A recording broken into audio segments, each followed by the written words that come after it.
Hello there and welcome along to the Gersnet Podcast, a totally free and independent Rangers show made by fans for fans, where all of our content is absolutely free. And with all the competitions that Rangers are still in at the moment, you're going to want as much free content as you can get. So please do head over to our website at www.gersnet.co.uk. Check out all the great stuff that we've got over there. It's just gone 11 o'clock on Saturday, the 23rd of April, 2022. Rangers are kicking off against Motherwell in 59 minutes time. And we just thought we'd have a wee quick chat and squeeze in a bit of a preview. And I'm delighted, as always, to be joined by the most knowledgeable Rangers fan I've ever met, Alec Anderson. Alec, I hope we've not got you out of your bed too early this morning. This is ridiculous, Ross. I mean, I blame Rangers as well. I'm never up before noon, in a weekday, never mind the weekend. But it's not too much problem to move a fixture, is it? Just we consulted the police. Absolutely. We consulted our opposition, and we decided we could have a pod this morning, as gentlemen do. And can I just pass on my congratulations to yourself? A wee announcement during the week. You are now the new commercial manager of Tonbridge Angels. Yes, yeah. So when I moved down to southeast of England when I was 7, right, and I couldn't get to Glasgow every week. I went to school in Tonbridge, and so that was the team I'd go and see when I was a boy. And brilliant. It'd be good fun. What division are they in, Ross? The Conference South, the Vanarama National South. So it's two leagues below League Two. It's just, if we get one promotion, you're up against the likes of Notts County and Southend and Stockport and Wrexham. Big clubs. I just need to know: is it going to be when they start signing the likes of Johnny Hayes and Niall McGinn? Are you going to be out there in the front of the press trying to put on a smile when you warmly welcome to the club by the sour-faced new commercial manager? I mean, it's funny because completely off topic. Tonbridge today are playing against Ebbsfleet United. Be a good game. Kent Derby. I was looking through the Ebbsfleet United squad, and they've got. Do you remember Rakesh Bingham? Used to play at Hamilton a few years back, so he'll be playing today. They've also got a chap called Lee Martin, who Rangers had on loan from Man United in 2007. He scored the guy who scored the win on the 1990 FA Cup final. Replay. Not quite the same one. No. 2007. He's not that old. But a geezer that actually he'll be playing against Tonbridge today, played for Rangers 15 years ago. Yes. Good fun. Brilliant. We're not here to talk about my new job, though. We're here to talk about Rangers versus Motherwell. Before we get into that, Alec, really, really sad news coming out a couple of days ago about Andy Gorham, the goalie. He's currently in hospital, being treated for cancer. We obviously don't have a huge amount of details on that, but really sad for not just Rangers fans of a certain generation. He's certainly one of the first Rangers players that I can remember. But for the likes of yourself, arguably the greatest goalkeeper Rangers Football Club has ever seen. Yeah. I think it was only last season's heroics by Al McGregor that finally decided me that McGregor was the best Rangers goalkeeper I had ever seen. But there was only one guy who was going to overtake, who had a much shorter time at Rangers, and it was a guy I know a lot of guys call Laudrup God, but for me it was Gorham. Gorham wasn't just a goalie; he was God in his time at Rangers. I know him and his family have asked for privacy at this moment, and we all totally respect that. But it just wouldn't be right if we didn't all pass on our thoughts about him. I saw him back at October time. He's been coaching with Cambus Lang Rangers. That's right, yeah. And I went to see him, and somebody on my Twitter page, I mentioned this. He actually helped their goalkeeper, young Celtic supporter, the goalkeeper, set a new record. I don't know if it's a juniors record or a non-league record, or whatever, but it was like 8 consecutive clean sheets on the day that I was there. And it's like, it's just whatever he did in the football pitch, Andy, it turns to gold. He's an absolute legend, and we wish him all the very best. Of course, absolutely, we do, absolutely. Listen, we had a wonderful agenda packed full of talking points that we were going to discuss this morning. I'm really mindful that obviously the Sky Sports coverage kicks off in 25 minutes, and we'll absolutely wrap up to allow people to go and tune into that. But the agenda's gone out the window because we've just seen the team. Right, and that's the benefit of doing this preview an hour before kickoff. But it's a team that I don't think many of us would have necessarily predicted. As soon as you and I got on this call here, we immediately noticed that Kent's been dropped, Lundstrom's been dropped, Aribo and Jack have been dropped, Calvin Bassey's been dropped. I say dropped; they're all on the bench. But starting today, there are some surprises around Borna Barisic, Steve Davis, Glenn Kamara, Scott Arfield, Scott Wright, Amad Diallo, and Fashion Sakala. I mean, what's your immediate reaction to that lineup? It's a real surprise. I nearly choked in my cornflakes, Ross. It's absolutely unbelievable. As you say, we know these kind of, really witty, urbane, well-developed arguments worked out about Kamar Roof being out injured and what we're going to do about Ramsey being out injured. And then you look, we're going to maybe look at like the fallout from last Sunday, Celtic's, continuing slandering of referees. And then you look at today's team sheet and you're like, all right, what? I mean, it looks like it's not like he's saying, right, we can't win the league. Mm-hmm. I think he's just saying that we've got to, if we're going to do this, we have to prioritise Europe. We've got a greater chance of going forward, making a European final than maybe technically we have of winning the title. I think it's easy peasy, to be honest with you. Mm-hmm. But I think maybe it's the fact that if we win today, we would put so much pressure on Celtic tomorrow. Yeah. And of course, because last Sunday's defeat for Celtic was all about the referee, it was only the referee was to blame for that. We know that Celtic are going to go out tomorrow and play exactly the same way as they did last Sunday. They will not have learned anything in a football sense because it was all about the referee. So Ross County have got a great chance to do something to them, to get the league race back alive. We maybe thought that also us having the 6 days rest, this was the great thing, that we had a free midweek for once in a blue moon. It would allow us just to recharge and re-energise Lundstrom, Aribo, all these guys who were so pivotal to these 2 epic victories over Celtic in the Cup and Braga at Ibrox. But especially we're trying to compensate now for the loss of Roof, our loss which really compounds the loss of Morelos. Yeah, it's just one position. It is just one position, but it's a key position. And Roof had really come into his own again. But I think Colin of this parish, Colin Armstrong, has been loudest of us all in saying that we all know Roof just gets injured. We were waiting for that to happen. Yeah. You never thought the answer would be Diallo. That's the one thing. You never thought. I wouldn't be surprised if the wee man's playing through the middle because Sakala's got 5 goals against Motherwell this season across the 3 league games. We've played them already.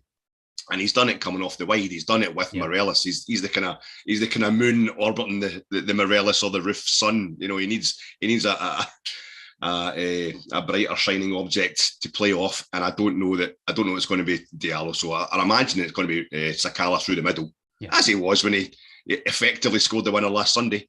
But and Scott Wright, I mean, he was the one that actually had his back turned to the ball when Celtic scored their free kick, but he wasn't the only one that was sleeping, but he looks most culpable. But he also did well, Scott Wright, in a kind of practical sense.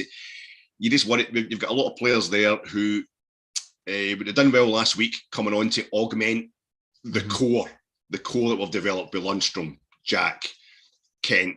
I mean, Ryan Kent was immense the last couple of games. Without being perfect, he was kind of beating heart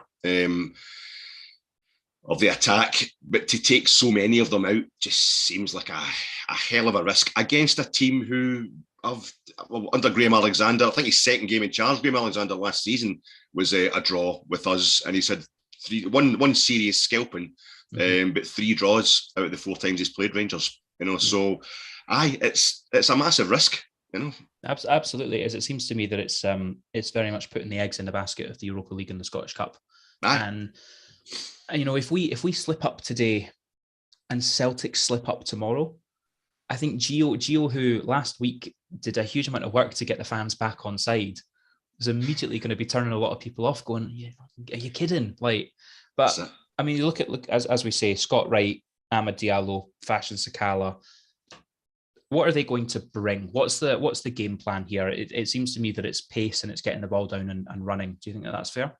Aye, absolutely. I think for some of them, that's all they're going to bring. It's Fashion Sakala. As I say, he's great when he's coming in to complement a strong Rangers team. Maybe coming off the bench, maybe being used as an option. But I think he's definitely better going down the left or going down the right off a quality striker heading up the attack like Roof or Morelos. It looks like he's going to be playing through the middle today. There's a lack of accuracy, I think, with Fashion. With Scott Wright is the same, maybe the same kind of boat. He's maybe he's a step down from Sakala at the moment. Scott Wright. These are players who all have it in them to be fantastic when they're playing, when they're the one kind of like second string player who's put in amongst the big boys. But to have the 3 of them, and especially with Diallo, who's maybe third string now, he's I mean, he just keeps getting moments, Diallo, when he does come on. He was against Dundee United, he, for want of a better phrase, crapped out of a 50-50 ball, and then, tried a kind of shot from a tight angle where he should have passed in a game that we really needed to win, with all sorts of pressure on. And then you get to, it was unfortunate at Parkhead. I mean, the whole team was underperformed that day. It was unfortunate that night. But then I think we come on, even against St Mirren, we were cruising 4-0 against St Mirren the other week. Because we're just, without really knowing it, without really noticing amongst all these massive games in Europe and against Celtic, we did have a 4-0 win against St Mirren, which bucked the trend of grinding out league wins. A lot of our league games recently have been real grinds to watch, win them or not. But even he comes on in that game and he turns inside the defender, he's got a square shot on the goalkeeper and he puts it past the post. And that was when you just said to yourself, "Wee man, that's you done. That is it." But we've said that about, Barisic this season as well. You're done, you're over, you're never playing for this club again. And he's come back in and shoved it down our throats. You just don't know. But it seems, I think it's because we've had the week off, Ross. We've had the 6 days off. And this is the battle of the rested today. This is the battle of the recuperated. The clash of the chillaxed. Motherwell have had a fortnight off, really. Yeah. And you're hoping they're maybe going to be too rusty. Rangers haven't responded well to any kind of rest or break period for the last 4 years. So, you wonder how it's going to go, but you'd hope that there's so much. I thought there was going to be so much in the legs, so much in the head because of these two epic games they've been through. In Europe and the Scottish Cup against Braga and Celtic, that just getting 6 days rest today would allow this team to hit the ground running again, and kind of blow. These players are all on the bench. Yeah. Just your Lundstrom, Aribo, Jack, Kent, they're on the bench today. You're thinking maybe get them out first half and blow Motherwell away early doors, and then get them off, at half time or whatever. If you want to do this, it does it. I can't believe that he's actually saying, no, I'm giving up on the league, or prioritising Europe above the league to this extent. And I love Europe. I mean, I'm all for it. If we get to Europa League final, it makes us the team of the season easily. If we win the Europa League, it's the greatest achievement in nearly 40 years in Scottish football. It's one for the ages. And from what we've come from in 2012, it's maybe the greatest achievement ever in Scottish, maybe British football, I think, in proportionate terms. But I can understand why he would go for it. I just feel today, of all days, was a chance to go out and just give Celtic. We've given a wee tester kick last week. If they're good enough, if they're strong enough, if they're going to get back up and go for it against Celtic, fair play to them. But we've got to sound them out. We've got to sound out the kind of how much they've actually got about them, having rebuilt so quickly. Because we know there's always an undertow. There's always a case of getting the bends when you come up too quickly. It will hit you at some point, and I don't know if it's really hit Celtic yet. And I feel as if we gave them a taste of it last week, and we should be out there today and kind of just putting the pressure right on them again. Having this fixture moved is to help us in Europe. Really appreciate it by Motherwell, but it's also coincided with it gives us a chance to get the points on the board, breathe and get right on. And I feel as if, listen, if we go out there and do the business, it doesn't matter. Gio is a genius. You know what I mean? But I think it's a strange one. I think it's a massive risk. It is. I mean, let's pick up on the point you make there about Motherwell actually agreeing to have this game moved. Motherwell put out a statement saying the club believe it is sensible to support all Scottish clubs playing in European matches. It seems to me this is a real departure from where we've been before 2008. That was not the general feeling we got from our contemporaries in Scotland. How sort of warmly do you receive this gesture, I suppose, from Motherwell? Their chief exec, Alan Burrow, has been quite vocal on Twitter, backing up and reaffirming that message that Rangers doing well in Europe is good for all of us. Doesn't necessarily seem to have gone down so well with all of their fans. What do you make of that? I think it's common sense all round. I phrase I hate common sense because some people's common sense is particularly is pretty rubbish. Can be pretty dangerous, but it helps.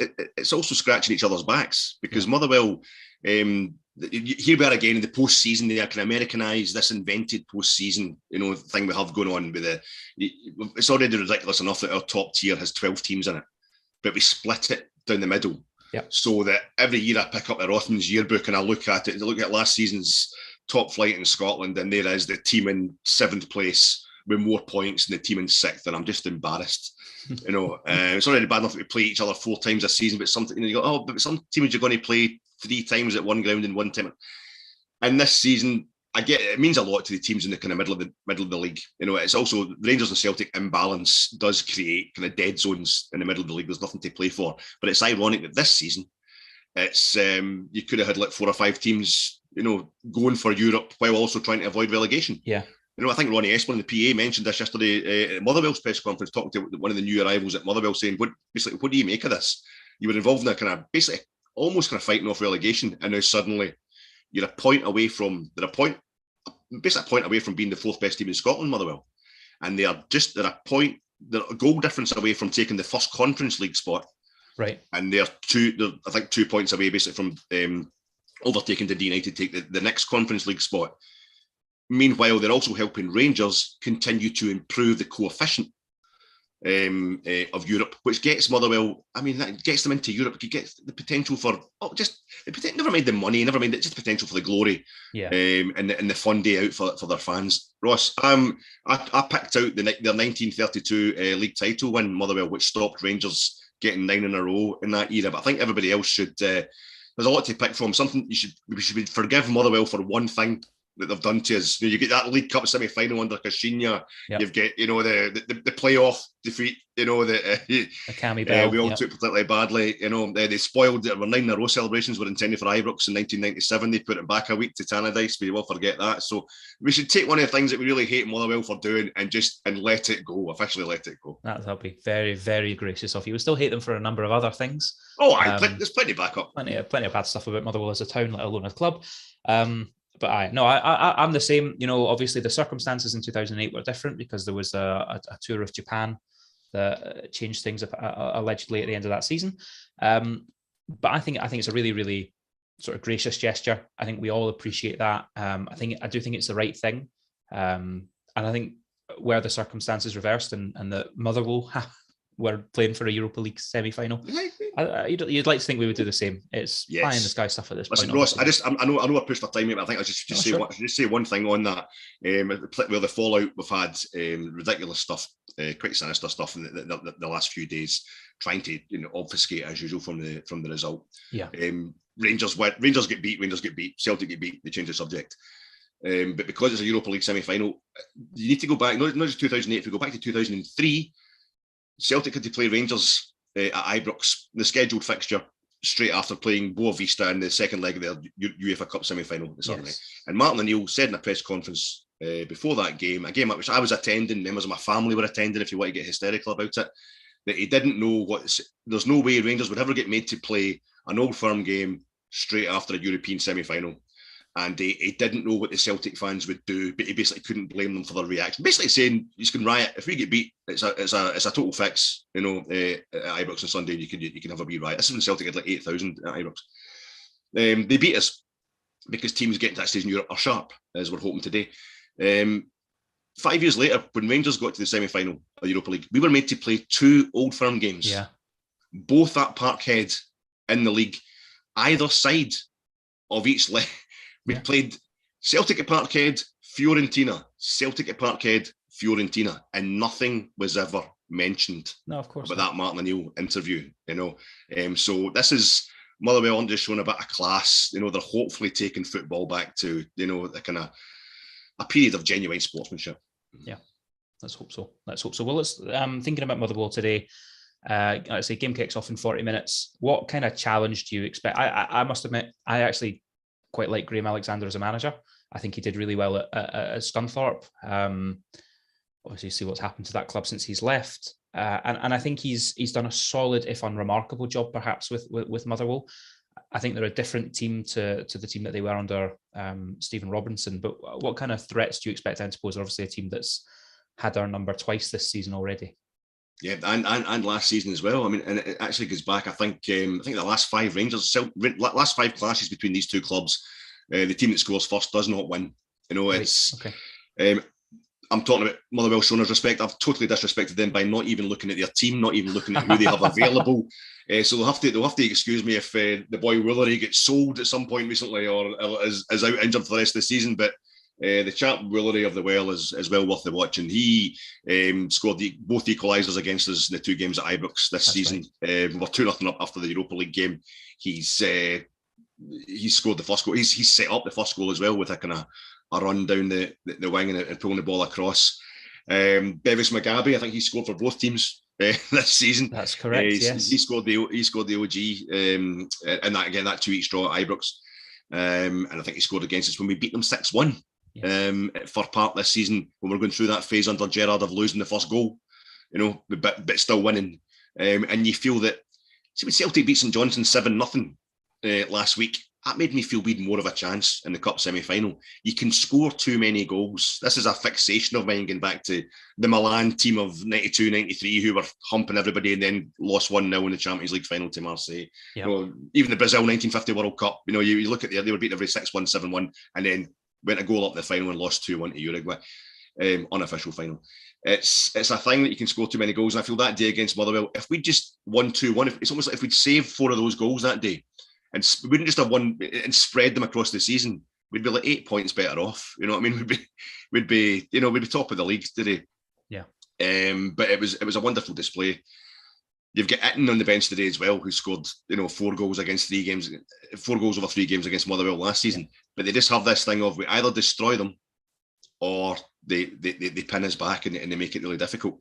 The only thing I would say is the last 3 times I've played them this season, it's followed midweek games where we've conceded 2 goals at Ibrox. We lost 2-0 to Leon before we had that game against them, the first league game against them at Ibrox. We played them off the park. Yeah. First half really. Sakala got a goal. Yeah, Sakala gets a goal. We're only a goal up though at half time, and it comes back to bite us in the ass because Alexander changes it. He's very proactive. Yeah. And I think especially at Ibrox, a Motherwell manager isn't under severe pressure. He knows he can just go for it. But we've got to stand up to that, and we've failed to do it in the 2 games at Ibrox. I think we're 2-0 down to Aberdeen, the game just after Walter had passed away. Midweek game, and we come back to 2-each. I think that was before the 6-1 game at Fir Park, and then it was the 2-each game with Dortmund at Ibrox. Absolute epic. Yeah. We then go 2-0 up against them early doors on Sunday against Motherwell.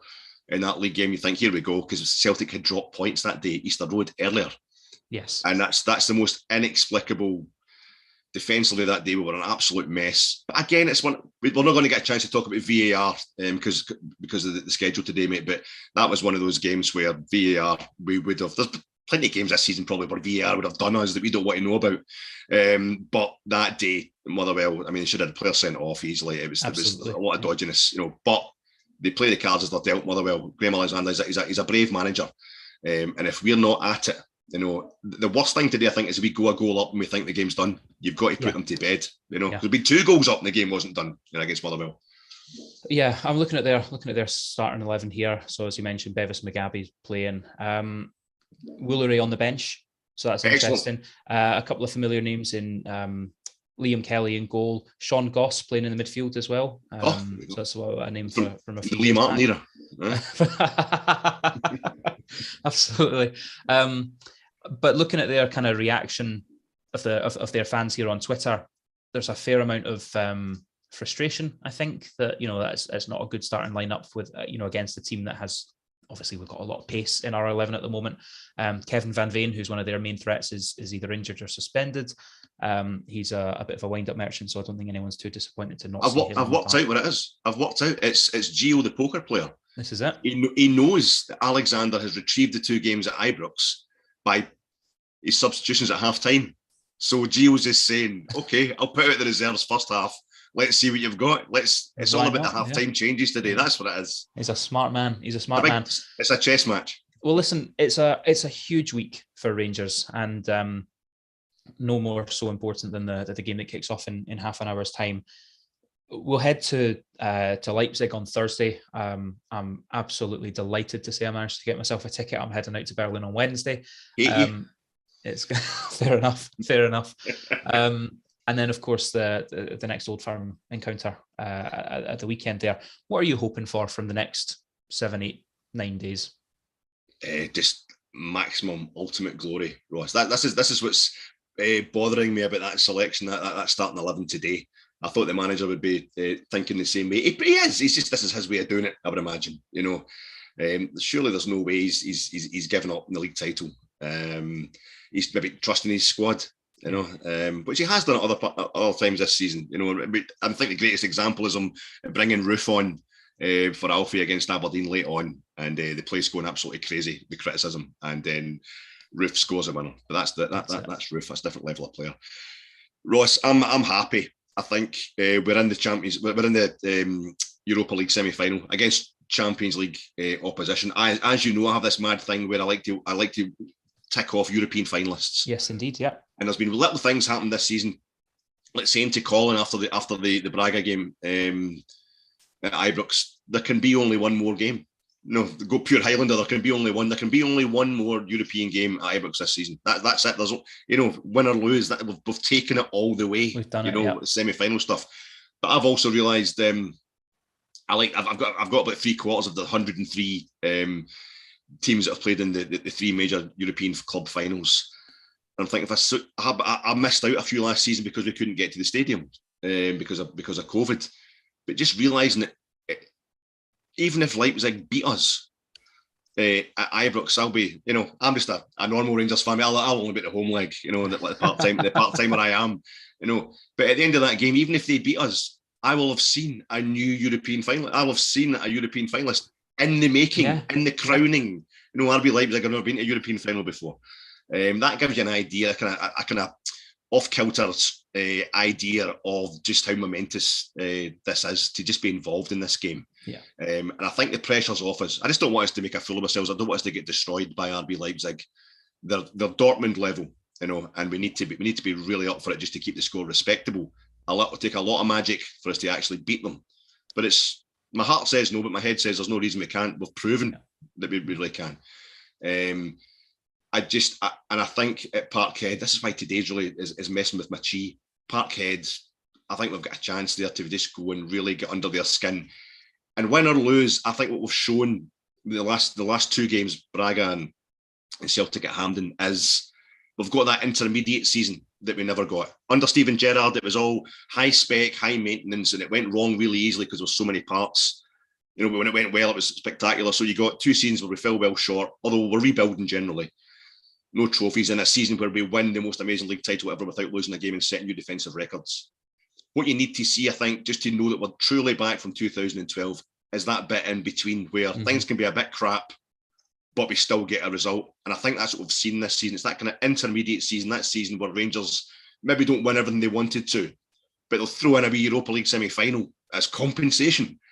And they'll keep the respectability in the league. We won't embarrass ourselves. Yeah. And I think in its own strange way, that's been an absolute joy. No matter what happens now, it's been a joy to be back at that level where we can call this, what we've done this season, a bad season. That's Rangers. You know? That is it. You're right. It's been a real pleasure, and hopefully the pleasure continues at least through the next 2 or 3 hours as we head to Fir Park. Look at that; it's just about to turn 11:30, so everyone can head over to either Rangers TV or Sky Sports, get involved in the build-up and enjoy the game. We will, of course, be back on Sunday evening at 9:30 p.m. If you want to join us live on the YouTube stream, I think Scott's hosting that one. As always, the podcast is available for download first thing on a Monday morning, wherever you get your podcast from. So just have a look for Gersnet Podcast and give us a wee like and subscribe. Make sure you never miss a thing. We'll let you go. Enjoy the game. Alec, thank you for your time, and have a great weekend, everyone.